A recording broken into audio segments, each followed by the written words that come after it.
Hello, hello, bienvenidos a Razonando mi Fe. Hoy vamos a platicar de dos papas que en lo personal están en mi super top.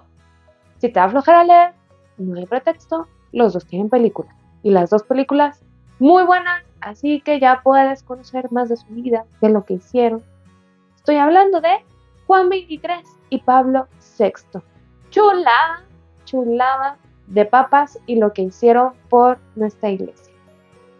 Primero, pongámonos en contexto del cónclave de 1958. Hay 51 cardenales, de los cuales 24 tienen más de 77 años.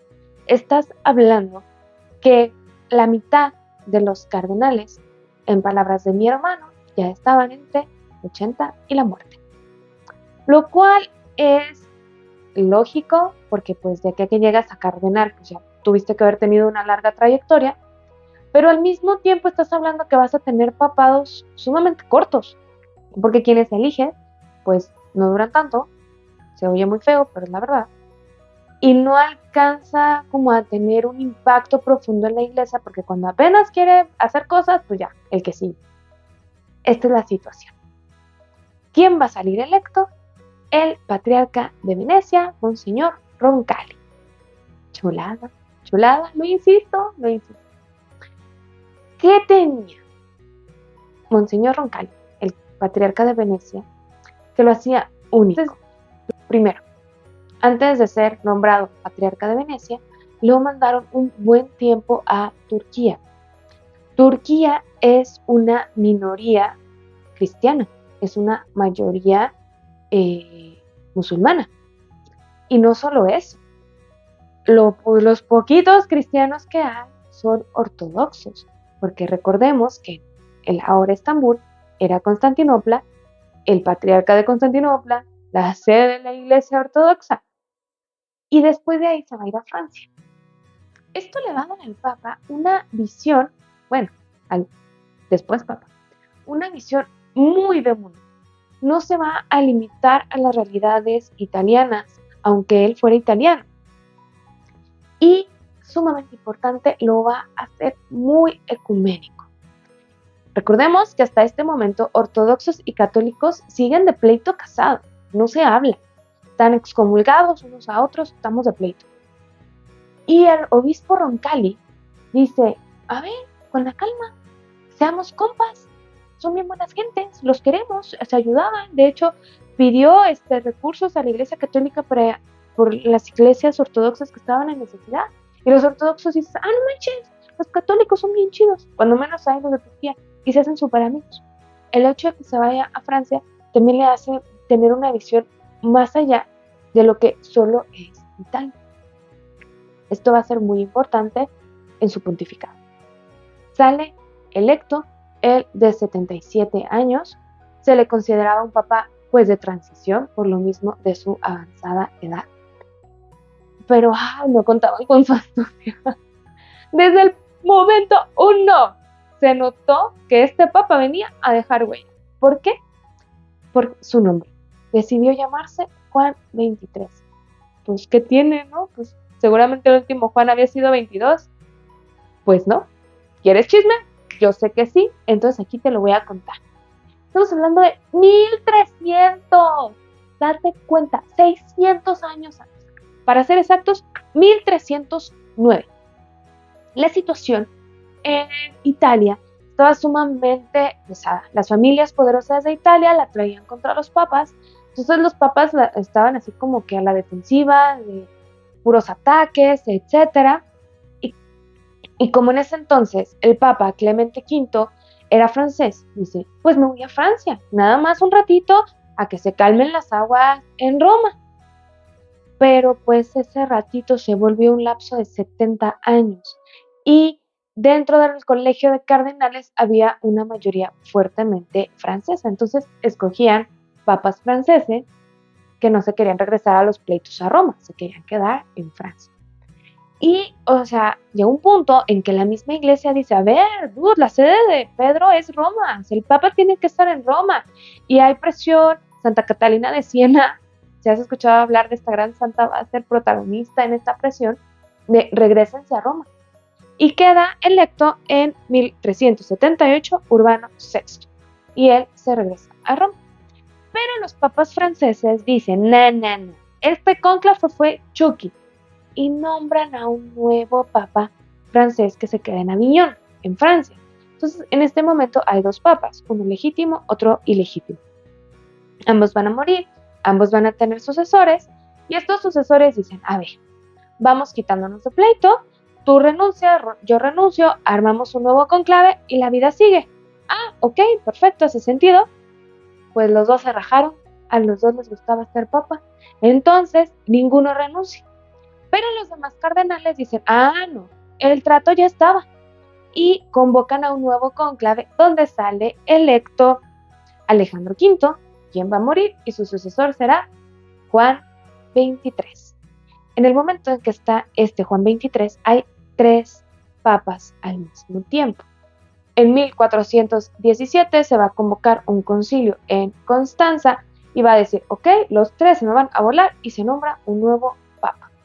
Pero desde este momento, estamos hablando desde 1417 hasta 1958, nadie había querido tomar el nombre de Juan, porque ¿qué Juan le pongo? ¿23 o 24? El Juan 23 fue legal porque pues fue el concilio que dijo que estos dos ya no eran. Entonces llega el monseñor Roncalli y dice, a ver, vamos a poner de una vez claro esto, Juan 23 nunca fue papa, o sea, no fue válida su elección. Entonces, para que ya no quede lugar a dudas, yo soy Juan 23. ¡Bum! Probablemente la mayoría de la gente no sabía de este drama, pero al dentro de la iglesia fue así, decidió llamarse Juan. Entonces, por eso les digo, desde el primer momento se ve que Juan 23 venía a cambiar la historia de la iglesia. Cuentan que en sus primeros días de pontificado, como un símbolo, abre las ventanas de su casa y dice que es momento de dejar que aires nuevos entren a la Iglesia Católica. Él está ávido de que el Espíritu Santo venga a mover como estas estructuras rígidas y tener una iglesia mucho más abierta. Les digo, él era sumamente bonachón. De hecho, se le conoce como el Papa Bueno, no son inventos míos. Era muy bueno, muy buena persona, sumamente diplomático, de esos que no les gustan los pleitos, que todo quieren resolver con diálogo. Ese era Juan Miguel. Y siempre fue su personalidad. Una de las novedades de Juan XXIII es que él se dedica a ser obispo de Roma. No sé si tú sabías, pero el título del Papa es obispo de Roma. Roma es una diócesis. ¿Y qué pasa? Y es muy natural. Pues el Papa tiene los problemas del mundo entero, entonces delega, pone algún responsable que se encargue de los problemas de la diócesis de Roma. Y llega Juan XXIII y dice, pero yo soy obispo de Roma, ¿por qué voy a tener que delegar mi responsabilidad? Se pone a visitar todas las parroquias de su diócesis, escuelas, cárceles, orfanatos. O sea, fue un verdadero pastor que encontró tiempo para su diócesis. Pero no solo para su diócesis, también para el mundo entero. A los 3 meses de haber sido electo papa, o sea, yo creo que apenas estaba terminando de desempacar, llega y dice, ¿y si hacemos un concilio? Y todos así de, no. Y el otro, ¿por qué no? Pues, o sea, no hay dogmas que proclamar, no hay pleito, no hay nada, o sea, como por qué no hay un cisma, no hay... Pero necesitamos que el Espíritu Santo como que revolotee porque estamos muy dormidos en nuestros laureles.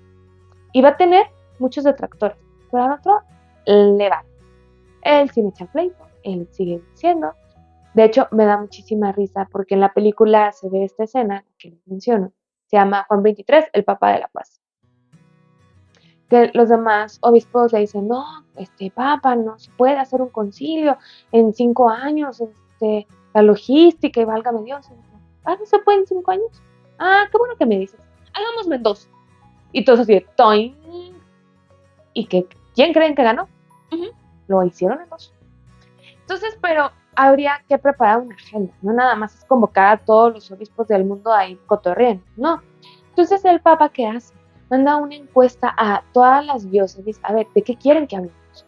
Y al mismo tiempo hay sesiones dentro de Roma con varios obispos para armar la agenda, y desde muy pronto en el proceso se decide que el concilio no va a ser tan dogmático, proclamar dogmas tipo la Asunción, la Trinidad, la Virginidad, no, sino más bien pastoral. Y efectivamente es un concilio sumamente pastoral, que se preocupa por la gente. Lamentablemente, o providencialmente, no lo sé, Juan XXIII muere y a él le va a tocar prácticamente convocar al concilio y estructurarlo y dejarlo como ya encarrilado, pero quien verdaderamente lo va a agarrar y a terminar y a documentos, todo va a ser Pablo VI. Esto va a ser interesante desde el cónclave, porque como les dije, había muchos detractores del concilio. Qué listo y es el Espíritu Santo que iluminó a los cardenales de ese cónclave a agarrar a un obispo o a un cardenal que quisiera continuar con el concilio. O sea, la iglesia verdaderamente quería que ese concilio siguiera. Y el elegido va a ser Pablo VI, que va a tener una personalidad muy distinta y una realidad muy distinta a la de Juan XXIII. Juan XXIII va a ser mucho más bonachón, como les dije, más buena gente. Sus encíclicas de la paz, precisamente, por eso la película se llama El Papa de la Paz. Otra encíclica, La Iglesia Madre y Maestra, va a ser así como les digo, así como ese papá bien buena gente. Y Pablo VI va a ser como un poco más duro, un poco más estructurado. Entonces, cuando empiezan las sesiones del concilio, mientras estaba Juan XXIII, todos hablaban, todos gritos, sombrerazos, y que sí, que no sé qué, y Juan XXIII tenía la esperanza que eventualmente se iban a poner de acuerdo. Llega Pablo VI y se da cuenta que no va por ahí. ¿Y qué hace? Pone más orden. A ver, tú sí, tú no, y se estructura y se lleva a buen término. ¿Qué le podemos agradecer a Juan XXIII del concilio? Aparte, obvio, de convocarlo, que es ser un concilio ecuménico. ¿Se acuerdan que les dije que él vivió en Turquía y que se hizo compa de los ortodoxos? Pues los ortodoxos llegaron al concilio, llegaron también de otras denominaciones cristianas, luteranos, anglicanos, calvinistas, a colaborar dentro del concilio. Esto era algo impensable. Estaban de la greña y gracias a Juan XXIII ya había habido, no digo que ya había habido acercamientos y pues somos compas y etcétera, pero que un papa invite a tu casa a tu enemigo mortal, estoy exagerando pues, pero va a ser una aseveración para el mundo entero de que, a ver, en la iglesia no queremos pleitos. Y la novedad fuerte que va a traer Pablo VI va a invitar laicos. La iglesia estaba sumamente clericalizada. ¿A qué me refiero con esto? El papa o el sacerdote da una orden y nosotros laicos obedecemos sin cuestionar, sin preguntar. Solamente la jerarquía es responsable de prepararse, es responsable de la pastoral, es responsable de todo. Y los laicos solo estamos observando. Sí, aquí eran observadores, valga la redundancia, pero ya están ahí, ya se están dando cuenta de lo que está pasando, no es top secret lo que están haciendo el papa y los obispos.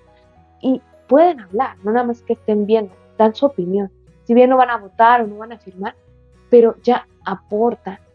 Y pues una de las constituciones, Gaudium et Spes, va a hablar de los laicos prácticamente todo el documento y la importancia que tenemos los laicos dentro de la iglesia. Y de este concilio van a salir muchísimos documentos, pero 4 constituciones. La Sacrosanctum Concilium, que nos va a hablar de la liturgia, la Dei Verbum, de la revelación de Dios, es decir, cómo Dios se revela, Gaudium et Spes, acerca de la sociedad, del mundo actual, y Lumen Gentium, de la iglesia, de la estructura, de la importancia, etc. Si quieres un resumen de cada uno de estos documentos, tengo videos de esos, te los dejo aquí para que le des clic, vayas, los visites y si quieres, de todas maneras, la página del Vaticano los tiene completos. Y más allá del Vaticano II, ¿qué más hizo Pablo VI? Va a hacer una encíclica que se llama Popularum Progresso, va a hablar acerca de la doctrina social y curiosamente va a ser publicada en el aniversario de la Rerum Novarum. En el video anterior ya les platicaba, este documento de doctrina social va a ser un completo parteaguas dentro de nuestra iglesia. Y algo que va a tener, así como a Juan XXIII le ayudó el haber vivido en varios países, Pablo VI, su realidad fue totalmente lo contrario. 30 años estuvo en la curia romana, no salió de ahí, vivió en Roma. Pero esto, ¿en qué le ayudó? O sea, Dios es providencia y todo funciona para un plan mayor. Va a renovar completamente la curia. El que se la conoce hasta las tripas va a decir tú sí, tú no, esto se va a mover, se va a renunciar a un montón de privilegios, por ejemplo, la tiara carísima, dice yo para qué no quiero, va a poner muchísimos extranjeros en puestos importantes dentro de la curia. Ya no va a haber este monopolio italiano. Recordemos que venimos de 400 años de solo papas italianos y la iglesia es universal. Pablo VI va a empezar a preparar el camino para lo que estamos viviendo ahorita. O sea, tuvimos un papa polaco, luego un alemán y luego un argentino. O sea, ya no está ni siquiera, o sea, ya no nada más es solo Italia, ya se abrió a Europa, no, al mundo entero. En una de esas después tenemos un papa africano, asiático, qué sé yo, y así va, porque la iglesia es universal. Pablo VI va a empezar a poner un montón de gente de diferentes nacionalidades en puestos importantes. También va a determinar que la edad para que los obispos se retiren será de 75 años y a los 80 los cardenales ya no pueden ser electos. Basta de papados tan cortitos. Que si a mí me preguntas, cortitos, pero como los de Juan 23, que a lo que va, pues tampoco me quejaría tanto. Pero lo entiendo perfecto. Necesitas más tiempo para que se note tu chamba. Y vamos a pasar de los 54 cardenales que había en el conclave que eligió a Juan 23 para cuando llega Juan Pablo I, que es después de estos dos grandes papas, va a haber 120 cardenales. Nos fuimos a más del doble. Vas a tener más representación de más países, más edad, más formas de pensar, más todo. Por eso te digo, sí, fue muy importante que Juan XXIII hubiera vivido en el extranjero para traer esta idea de comunismo, de apertura, de diálogo. El hecho de que, por el contrario, Pablo VI haya quedado todo el tiempo en Roma, pero con esta visión de apertura que hereda de Juan XXIII, pero conoce las tripas y sabe qué es lo que tiene que mover. Y también Pablo VI va a ser un papa viajero. Con este título se le va a conocer a Juan Pablo II, pero digamos que Pablo VI una vez más va a abrir este camino. Va a ser el primer papa, después de San Pedro, en visitar Tierra Santa. También va a ir a Nueva York y va a ir a Ginebra, no nada más a visitar las catedrales, no, a reuniones internacionales como representante del Vaticano y de la Iglesia. Ya en cuestiones políticas, este diálogo, no debe de haber pleito entre Iglesia y Estado, sí son cosas distintas, pero tiene que haber un diálogo y el Papa Pablo VI va a establecer esto. Y en sus viajes misioneros, la mayoría, si no es que todos, van a ser dirigidos a países tercermundistas. Él quiere que estos países un poco más abandonados sientan a un papa cercano que los apoye.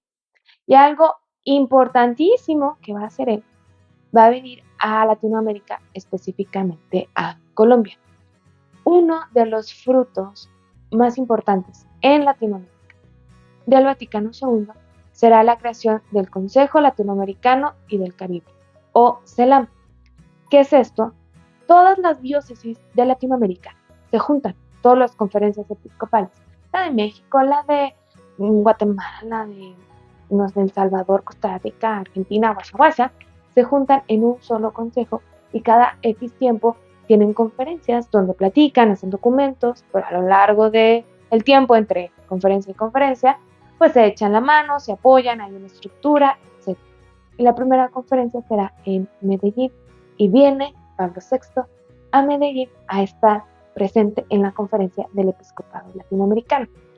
Esto es muy importante para nosotros, porque la iglesia estaba como muy europarizada, no sé, no es un término, ya sé, no me importa, y el hecho que haya permitido la creación de este consejo, el hecho de que haya visitado la primera conferencia, es esta bendición del Papa y Latinoamérica va a empezar a tener un protagonismo más grande dentro de la iglesia.